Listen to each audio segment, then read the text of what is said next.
এশিয়ার ভূরাজনৈতিক পরিস্থিতি এখন অনেকটাই ভিন্ন। সম্প্রতি মার্কিন শুল্কের বিরুদ্ধে চীন, রাশিয়া, উত্তর কোরিয়া ও ভারতের মতো দেশগুলোর আঞ্চলিক ঐক্যবদ্ধতায় বেশ চাপে পড়েছিল যুক্তরাষ্ট্র।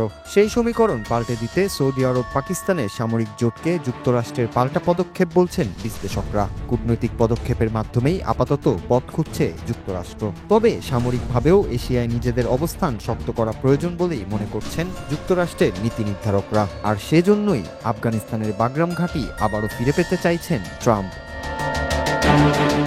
বাগরাম বিমান ঘাঁটি যুক্তরাষ্ট্রের জন্য অত্যন্ত গুরুত্বপূর্ণ, কারণ এর কৌশলগত অবস্থান। এটি আফগানিস্তানের কাবুল থেকে প্রায় ৬০ কিলোমিটার উত্তরে অবস্থিত এবং মধ্য এশিয়া ও দক্ষিণ এশিয়ার সংযোগস্থলে একটি গুরুত্বপূর্ণ সামরিক কেন্দ্র হিসেবে কাজ করে। বাগরাম ঘাঁটির গুরুত্বের কিছু প্রধান কারণ হল ঘাঁটিটি মধ্য এশিয়া, দক্ষিণ এশিয়া এবং চীনের কাছাকাছি অবস্থিত।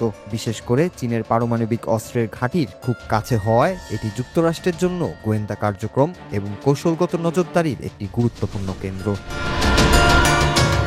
২০০১ সালের ১১ সেপ্টেম্বর হামলার পর যুক্তরাষ্ট্র আফগানিস্তানে সামরিক অভিযান শুরু করে। তখন থেকেই বাগরাম ঘাঁটি যুক্তরাষ্ট্রের প্রধান সামরিক কেন্দ্র হিসেবে ব্যবহৃত হতো। আল কায়দা এবং অন্যান্য সন্ত্রাসী গোষ্ঠীর বিরুদ্ধে অভিযান পরিচালনার জন্য এটি একটি প্রধান ঘাঁটি ছিল। বাগরাম ঘাঁটি থেকে যুক্তরাষ্ট্র তার সামরিক সরঞ্জাম, সেনা ও রসদ সহজে এশিয়ার বিভিন্ন অঞ্চলে প্রেরণ করতে পারে।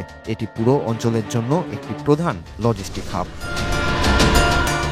২০২১ সালে যুক্তরাষ্ট্র আফগানিস্তান থেকে সেনা প্রত্যাহার করার পর তালেবানরা বাগরাম ঘাঁটির নিয়ন্ত্রণ নেয়। সে সময় যুক্তরাষ্ট্রের অনেক আধুনিক সরঞ্জামও বাগরাম ঘাঁটিতে রয়ে যায়, যা পুনরুদ্ধারও যুক্তরাষ্ট্রের জন্য জরুরি। তাই সব মিলিয়ে সম্প্রতি মার্কিন প্রেসিডেন্ট ডোনাল্ড ট্রাম্প বাগরাম ঘাঁটিটি আবার ফিরে পাওয়ার আগ্রহ প্রকাশ করেছেন। ট্রাম্প এই ঘাঁটি ফিরে পেতে কঠোর পদক্ষেপ নেওয়ার হুমকিও দিয়েছেন তালেবান সরকারকে, যা এর কৌশলগত গুরুত্বেরও ইঙ্গিত দেয়।